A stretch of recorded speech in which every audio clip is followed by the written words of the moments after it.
Bueno, Sí. buenos días. El día de hoy vamos a hablar sobre la lesión de las extensiones de los dedos de la mano. Vale, qué pena. Y un abordaje general sobre estas lesiones. Hay que recordar entonces que la lesión de los extensores de la mano es más frecuente que aquellas lesiones que se presentan en los flexores, ya que estos tendones son más superficiales,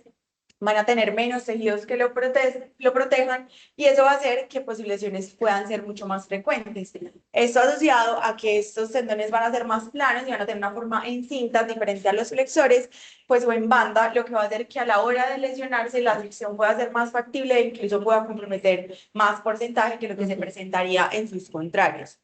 Adicional a esto, recordar que tienen menos fuerza versus los flexores y esto va a ser importante a la hora de hacer la rehabilitación y proteger estas reparaciones que vamos a hacer en cirugía. Y finalmente, para que este movimiento de los extensores pueda darse de forma adecuada y armónica, tiene que haber un equilibrio no solamente entre los flexores y los extensores, sino también entre los extensores extrínsecos e intrínsecos. Dentro de las preguntas que me planteé, si había algún tipo de diferencia entre los tendones de los niños y de los adultos, y intentando pues resolver esa pregunta, vi que no hay claramente algunos factores que impacten en resultados o que haya una clara diferencia anatómica, estructural o de recuperación en estos pacientes, pero encontré dos estudios que plantean que los niños recuperan mucho mejor que los adultos, eso aparentemente debido a un mayor una mayor proporción de sangre a esos tendones, eso asociado pues a todo este proceso de desarrollo que están teniendo los niños y tienen proporcionalmente a los adultos mayor cantidad de flujo sanguíneo y eso hace que también probablemente su capacidad de remodelación en la cicatrización sea mucho mayor y una mayor capacidad biológica de remodelación, lo cual aún está pues en estudio, no hay algún artículo que lo demuestre de forma pues como biológica. Pero sí hay unos planteamientos importantes que hay que tener en cuenta a la hora de hablar de las lesiones de los extensores en los niños, y es que los niños toleran mucho mejor la inmovilización que los adultos, y es por eso que si bien se debe proteger pensando más en la adherencia de ellos, que va a ser este segundo factor que vamos a hablar, no van a requerir inmovilizaciones por tiempos tan prolongados y la movilización puede ser mucho más temprana, contrario a lo que uno pensaría, pero si los inmovilizamos por tiempos prolongados, su rehabilitación y su recuperación va a ser mucho mejor que la de los adultos si tuviesen ese mismo tiempo de inmovilización. Esto asociado a que si bien los niños no se rigidizan tanto por esto mismo que estábamos hablando, pues el cumplimiento no solamente en el tiempo en que vamos a detectar estas lesiones, porque muchas veces los niños pues van a caer, se van a morear, y pues si no son supervisados, pues no vamos a pensar que puede haber una lesión o van a adaptarse fácilmente a este tipo de lesiones, pues ese diagnóstico no va a ser a tiempo, sino también la adherencia a esos protocolos de rehabilitación, las inmovilizaciones y la tolerancia pues como a todo este proceso de recuperación.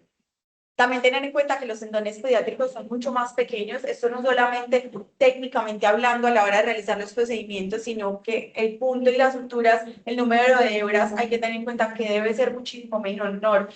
o el calibre también de las mismas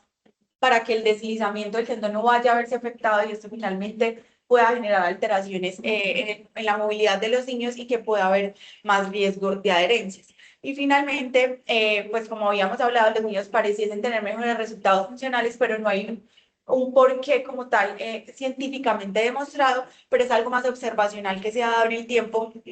con la recuperación pues, de estos pacientes. Es muy importante recordar la anatomía de los extensores. Como hablamos previamente, hay unos extrínsecos y unos intrínsecos. Estos tendones extrínsecos, pues como su nombre le indica, van a venir desde esa porción del antebrazo, van a permitir la extensión de los dedos claramente, pero para conceptos pues como principales básicos, estos tendones extrínsecos lo que van a hacer es que va a venir desde el antebrazo y al llegar a la articulación metacarpofalángica se van a bifurcar como vemos en la imagen y van a crear una banda central que se extiende hasta la falange media y unas bandas laterales que van a extenderse hasta esa falange distal para finalmente la unión de estas crear el tendón terminal entre estas bandas más laterales que se unen pues finalmente en esta porción más distal. Esto diferente a lo que pasa con con lo que pasa con los tendones intrínsecos que van a permitir esa flexión de las metacarpofalángicas, pero con una extensión de los dedos y van a hacer unas bandas laterales alrededor de la metacarpofalángica y se van a unir finalmente con esas bandas de los tendones extrínsecos que ya habíamos hablado para formar esta banda central que vemos ahí en la imagen resaltada. Finalmente, todo esto funcionando armónicamente como habíamos hablado para lograr una extensión pues de los dedos. Esto va a ser muy importante entenderlo para combinarlo con estas otras estructuras o porciones importantes que van a hacer la estabilización de estos tendones en las porciones en las que deben encontrarse. Entre ellas tenemos las bandas sagitales, que también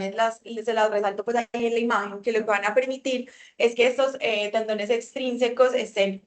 unidos a esa placa volar en la metacarpofalángica y va a ayudar a que este se mantenga centrado sobre esa línea media pues de la falange y no haya una hiperextensión de la articulación. Similar a lo que pasa con los retinaculares transversos, que también van a unir esas bandas laterales, pero ya la placa volar de esa interfalángica proximal y van a hacer que no se produzca esa luxación dorsal de la interfalángica proximal y se mantenga centrada en esta zona, dándole estabilidad y que haya ese equilibrio que habíamos también nombrado previamente.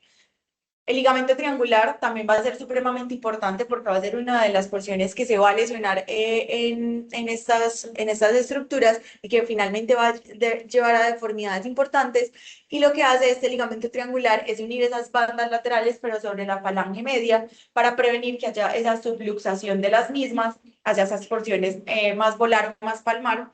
de estas mismas bandas y vaya a generar pues una alteración en la tracción de estos tendones. Y los ligamentos retinaculares oblicuos que van a permitir que haya una adecuada coordinación entre esa interfalángica proximal e interfalángica distal y que esa extensión sea armónica.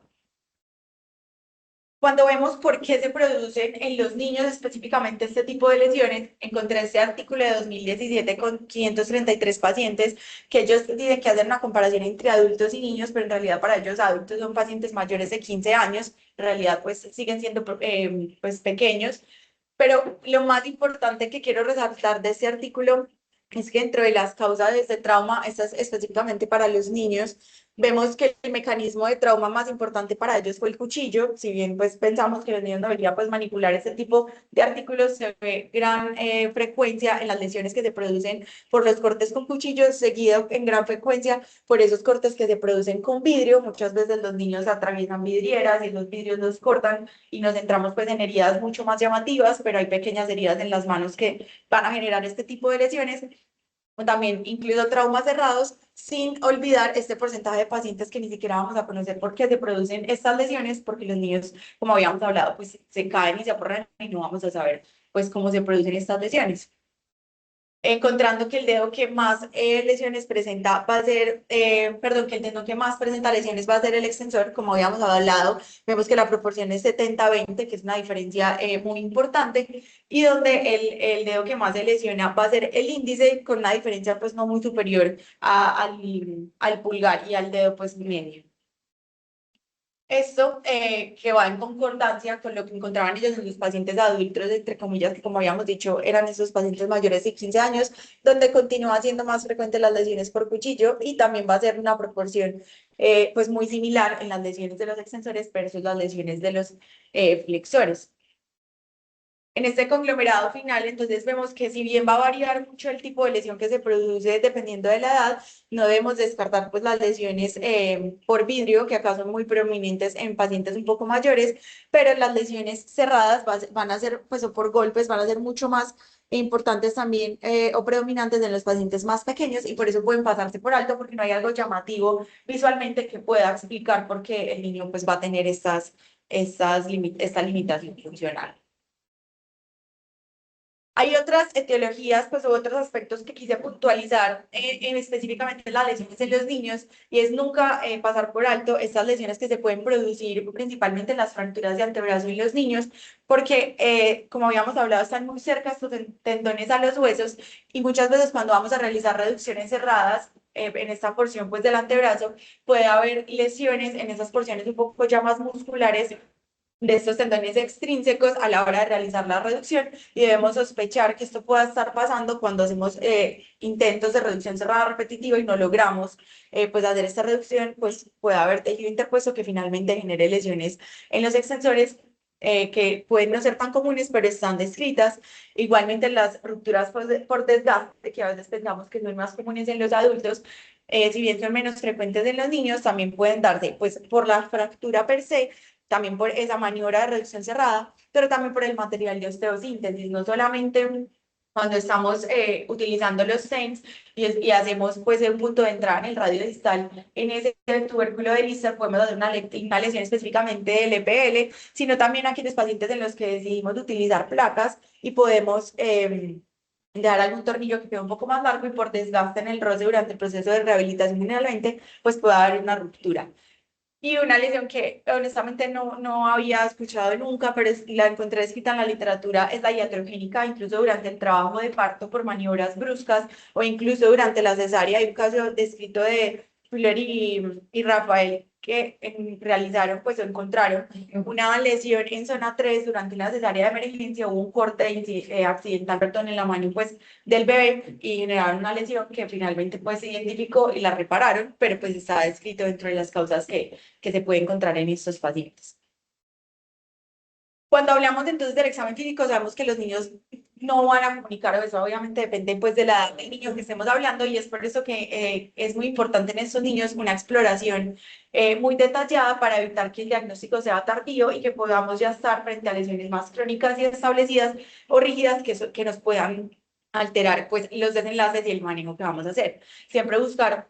laceraciones, equimosis, dolor o incluso deformidad ya en los dedos y nunca subestimar esas lesiones superficiales que pueden verse muy pequeñas, pero recordemos que los tendones de los niños son mucho más pequeños y lesiones que puedan verse muy pequeñas para ellos pueden enmascarar lesiones profundas mucho más importantes y siempre evaluar la posición de los dedos en reposo, cómo es esa cascada de los dedos que no se pueda estar pues alterando por cualquier lesión que pasemos pues como sin ver,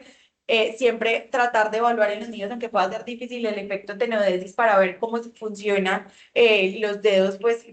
los tendones en conjunto y nunca olvidar tanto la movilización pasiva para ver si hay algún tipo de rigidez y la movilización activa que en los niños podría utilizarse el juego pues o la estimulación como método para evaluar cómo integra el niño la mano dentro pues de estos movimientos. Dentro de lo más importante también a tener en cuenta es evaluar siempre el llenado capilar y la sensibilidad. La sensibilidad va a ser difícil en los niños. En uno de los artículos describían que la sensibilidad, pues, como tal, más puntual se puede hablar más o menos entre los 5 y los 7 años, pero eso dependerá, pues, de qué tan colaborador sea el niño, pero siempre evaluarlo por su íntima relación, pues, que va a tener el paquete con estas estructuras tendinosas. Dentro de las pruebas que podemos realizar específicas, hay descritas muchas en los niños, son difíciles de hacer porque necesitan que ellos cooperen, pero dentro de las más importantes que vamos a tener en cuenta es la prueba de Elson cuando pensamos que hay una lesión aislada de esa banda central que habíamos hablado previamente para evaluar si logran pues hacer esta extensión del dedo o no. Entonces, hay prueba de Elson y prueba de Elson modificada, pero la prueba de Elson, digamos, clásica, lo que va a hacer para intentar evaluar esta banda central es que al tener la metacarpofalángica en extensión y la interfalángica proximal en flexión de 90 grados, eso va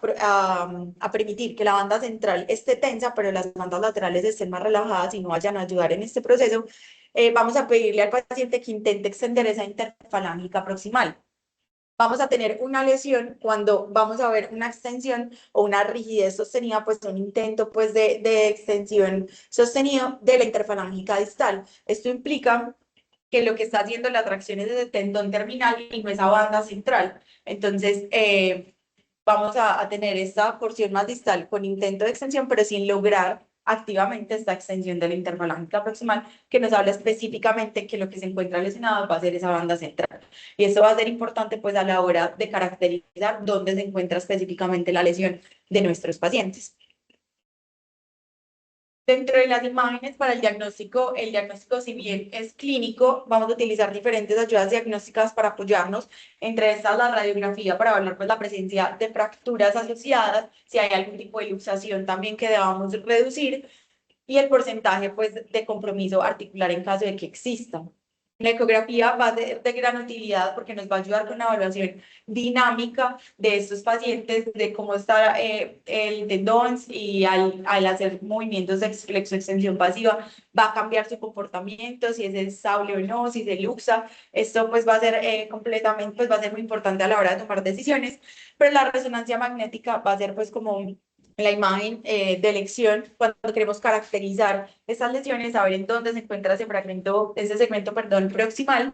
para ver pues qué tan grande es la brecha, cómo se encuentra la calidad del tendón, la retracción, siendo mucho más útil en esas lesiones crónicas, pues que van a tener mayor retracción versus esas lesiones más agudas y cuando vamos a planear ese manejo quirúrgico que vamos a necesitar para nuestros pacientes. Recordando que puede ser difícil la valoración de estas estructuras en las imágenes, pues porque al ser estructuras delgadas y en banda no van a ser tan fáciles de observar como sería en este caso de los flexores. Recordando entonces de la anatomía de los extensores, tenemos las zonas de Verdán que van a ser supremamente relevantes porque no solamente nos van a guiar anatómicamente dónde está la lesión y nos van a permitir saber qué estructura pudiese estar lesionada y eso finalmente guiarnos el manejo. Como vemos en las zonas pues iniciales, los espacios van a ser mucho más pequeños y esto a los niños aún más relevante, lo que a veces pues va a ser difícil de determinar en qué zona nos encontramos, pero conocer exactamente en dónde estamos nos va a ayudar a saber dónde se encuentra la lesión y ya vamos a desglosar cada una de esas zonas. Como mnemotecnia, las zonas pares siempre van a ser zonas diaficiarias y las zonas impares van a ser esas zonas articulares. Pues eso como para más o menos recordarlo un poco. Entendiendo que, como dije, esto nos va a guiar el manejo de cada una de ellas. Empezando por la zona uno relevante, va a presentarse una avulsión del tendón o una ruptura del mismo, pues intrasustancia en esa inserción que se da en la falange distal. Esta, a su vez, va a dividirse pues en diferentes tipos, puede ser por traumatismos cerrados, que puede estar no asociada a lesiones óseas, puede ser incluso por traumas abiertos, que va a ser menos común, pues va a ser una lesión intrasustancia menos común que tenga una porción ósea asociada, o ya incluso traumas abiertos que generen pérdidas de tejido importante que van a ser más difíciles de manejar. Las lesiones pues con fracturas asociadas específicamente como vemos en esta imagen más inferior y ya esto se subdividirá en qué porcentaje pues articular se encuentre comprometido. Esto entonces nos va a llevar a lo que conocemos como la lesión del dedo del martillo, que es una lesión pues que se da por esa avulsión en esa porción terminal, que generalmente se da ya sea por traumas directos, que es muy común en básquetbol y en voleibol, cuando sean traumas axiales que van a generar una hiperflexión o un momento de flexión pues forzada en esta articulación, y los niños pues esta es como de las más comunes en los niños.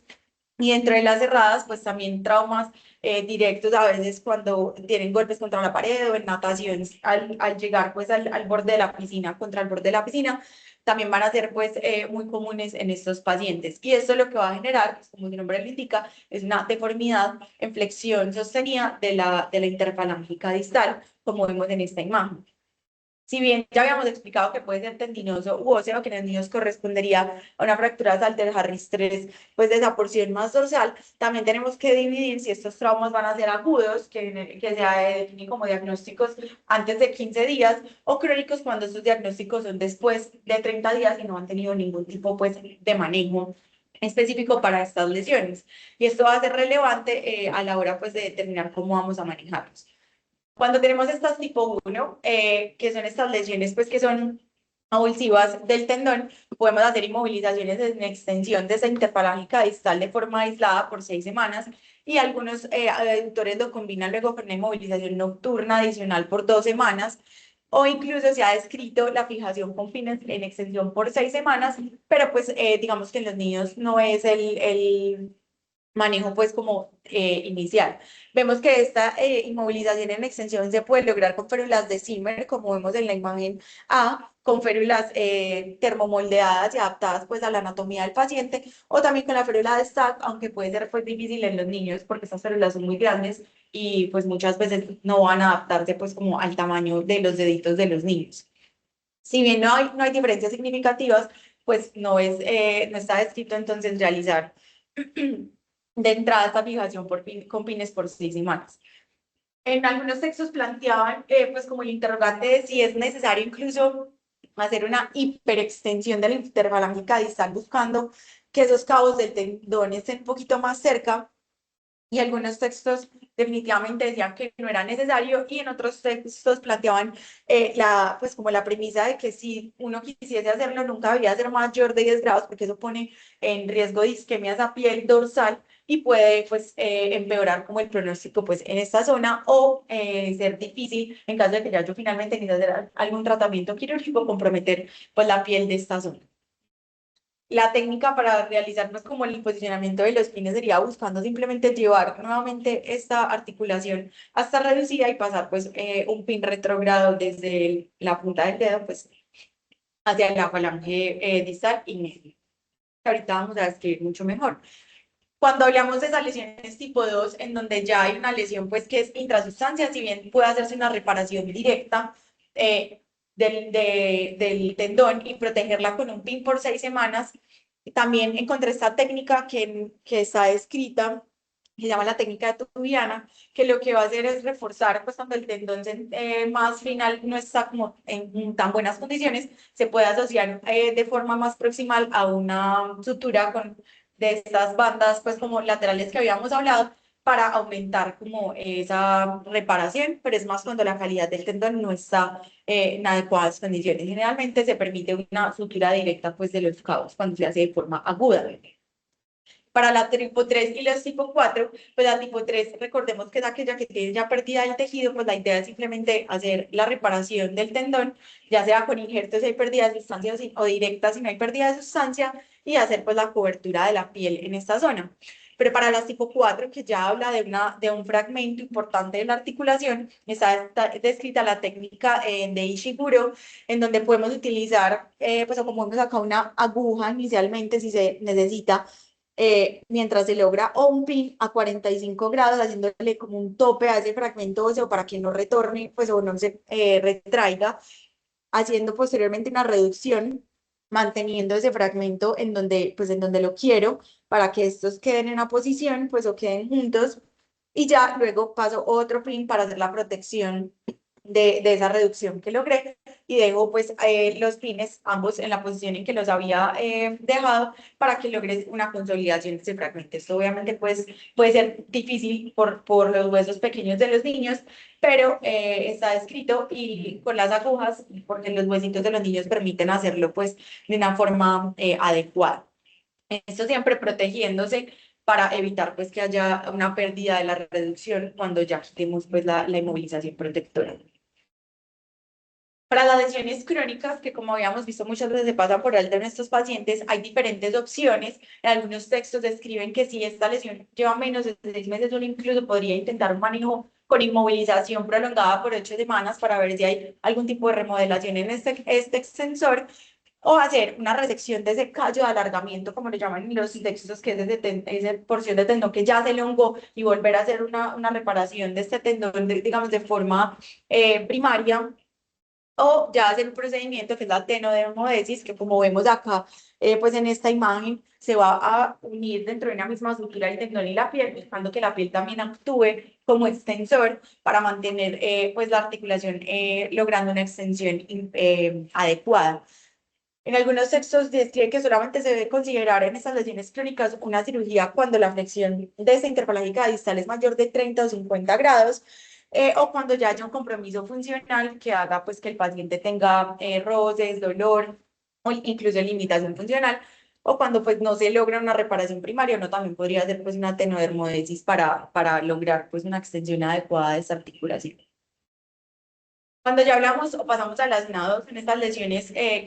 va a estar más intrasustancia, si bien se producen más que todo por lesiones por aplastamiento, van a ser lesiones pues que van a ser cerradas generalmente. Cuando la lesión es menor del 50%, podemos intentar un manejo conservador y permitir pues que haya una reparación del tendón en una posición adecuada, pero cuando ya es mayor del 50%, es necesario reforzar pues esta lesión, pues el tendón, haciendo una sutura primaria en caso de que se haga aguda, esto obviamente protegiéndolo con una inmovilización adecuada en extensión por 6 semanas y 4 semanas nocturnas, en muchos textos posterior a esto, pues ya una movilización temprana.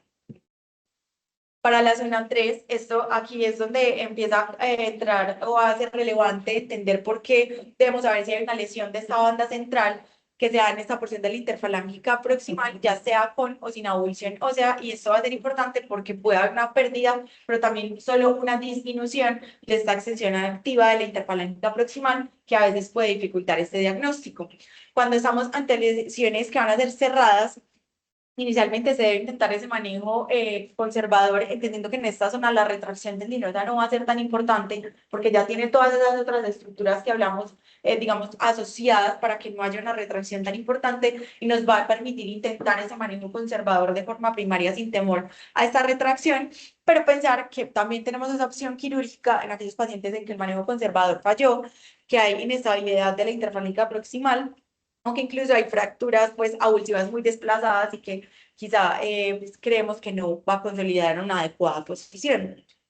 Y ahí pues ya haremos la sutura, o incluso si hay una avulsión importante podemos utilizar anclajes para reinsertarlos en su posición. Pero esto va a cambiar pues cuando tenemos lesiones, pues o ya lesiones pues del tendón abiertas, en donde si bien se puede intentar el manejo conservador, hay que pensar primero si tenemos una lesión avulsiva o no, y qué tan desplazada o retraída está, para que si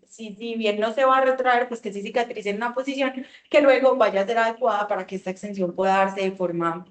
correcta. Si no hay avulsiones, pues puede utilizar una sutura primaria asociándolo con un pin, o si ya hay una avulsión, pues utilizando estos anclajes para reinsertarlo pues en su lugar. Pero en esta zona es importante tener en cuenta pues el diagnóstico, la posibilidad de presentar un botonía, que como habíamos visto de esa banda central en esa interfalángica proximal, va a estar asociada o va a estar en unión a esas bandas sagitales y a ese ligamento triangular. Eso va a ser importante porque cuando como vemos en la imagen, cuando ese flexor superficial se va a lesionar en esa interfalángica proximal, eso va a hacer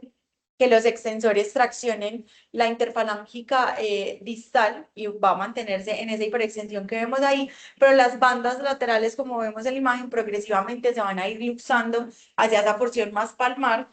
eh, y quedando pues más palmares a ese punto de rotación, ese eje de rotación, perdón, de la interfalángica proximal. Entonces, lo que va a pasar es que la interfalángica proximal lentamente va a flejarse y va a salir como un botón a través de un ojal, y por eso se conoce como la lesión en ojal o el dedo en botonera, eh, haciendo que haya una pérdida de la capacidad de extensión activa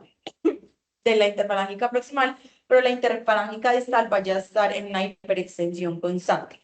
por esa luxación de las bandas que van a cambiar ese eje de tracción de los tendones. Esto es muy importante entender, que va a ser una deformidad que va a ser progresiva y va a aparecer más o menos entre 2 a 3 semanas luego de ese trauma inicial de esa banda central. Y dependiendo pues del tiempo de evolución, vamos a encontrar una deformidad que va a ser más flexible o una deformidad que va a ser rígida. Dentro de las estructuras que pueden llegar a rigidizar estos dedos va a estar la placa palmar o la placa volar, esa vaina de los flexores que también pueden presentar pues cambios en su estructura anatómica, pero también los ligamentos colaterales, el retináculo oblicuo y el ligamento transverso que habíamos nombrado, que van a empezar a cambiar de posición, se tensan, se rigidizan, y luego no van a permitir que haya una extensión pasiva de esa interfalángica proximal. Esto pues también va a tener una clasificación dependiendo si estamos ante dedos en botonera rígidos o flexibles, pero esto finalmente va a llevar a que cuando hagamos el manejo de estos pacientes necesitemos identificar qué estructuras van a estar rígidas y hacer digamos, un paso a paso secuencial que nos permita lograr restaurar esa anatomía pues inicial. Cuando entramos pues a hacer el manejo de estas lesiones en botonera, siempre debe liberarse esa placa volar o esa placa palmar para que esa movilidad de la articulación pueda darse, digamos, como desde más palmar hacia la parte más volar donde ingresamos. Entonces vamos a hacer esa liberación de esa placa volar, pero debemos siempre restaurar o dorsalizar esas bandas laterales que fueron inicialmente las que se luxaron hacia esa región palmar y fueron permitiendo que esa deformidad se diera de forma progresiva. Pero es importante pues liberar esas estructuras como el retináculo, los retinaculares, perdón, transversos, que van a ser una de las estructuras que van a mantener luxadas estas bandeletas hacia palmar y reconstruir ese ligamento triangular que, como habíamos visto, se lesiona para permitir que estas bandas puedan luxarse de forma progresiva. Y finalmente, pues hacer una reparación de esa banda central que se había roto pues inicialmente y proteger pues esta corrección que hicimos con un pin en esa interfalángica proximal para que se mantenga pues en su posición. Cuando vemos ya en la zona 4, van a ser ya lesiones sobre la diáfisis de la falange proximal, que van a generar también una lesión de esa banda central, pero en una porción un poco más proximal, y esto puede generar, pues, no solamente una limitación, sino también dolor en esa extensión de la interfalángica proximal, y si bien no suele haber secciones completas, porque ahí ya puede haber más porción de tejido, generalmente en esta porción el tendón ya va a ser mucho más ancho y plano y de, pues, mayor anatomía, y va incluso a comprometer hasta el 75%, pues se va a cubrir el 75% de la falange proximal. Esto a veces aumenta el riesgo de adherencias en esta zona y pues idealmente se deben hacer una inspección directa en cirugía para pues hacer un diagnóstico preciso de qué se encuentra lesionada en esta zona porque ya hay muchas más estructuras anatómicas allí. Pero si la lesión es menor del 30% del grosor de ese tendón, pues generalmente no requieren sutura y se puede iniciar incluso una movilización precoz, pero cuando esta lesión es menor del 50%, generalmente se necesita una sutura, pues una reparación directa y una inmovilización por 6 semanas. Y finalmente, pues hablando de las lesiones pues en esta zona de los dedos, tenemos que hablar de estas lesiones en zona 5 que ya van a estar cerca de, pues, o cercanos sobre la metacarpofalángica, que suelen más ser abiertas que cerradas, y si bien esta lesión no es tan común en los niños, la lesión, pues, del boxeador suele darse por un impacto directo sobre esa cabeza de los metacarpianos, que van a hacer que esas bandas sagitales que habíamos escrito previamente se lesionen, siendo más frecuente la lesión de esa porción radial,